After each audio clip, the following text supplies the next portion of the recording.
Today, we're going to explore how to use Python along with the Matplotlib and Numpy libraries to create stunning designs. Let's dive in.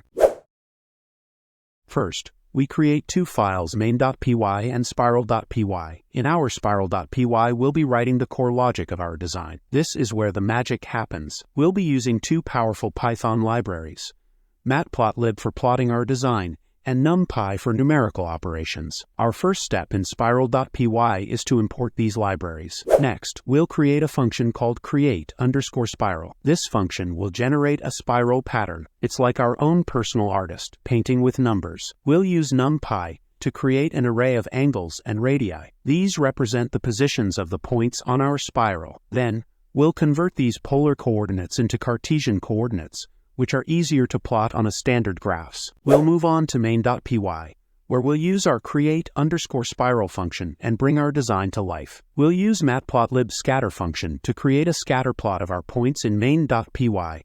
We'll call our create_spiral function, passing in the number of points and turns we want for our spiral. This is like giving our artist, the create_spiral function, a canvas, the number of points, and a vision, the number of turns. And there you have it, a beautiful spiral design, all created with Python. Remember, this is just one example. Python has many libraries for creating designs and visualizations. Don't forget to subscribe if you haven't. Thanks for watching.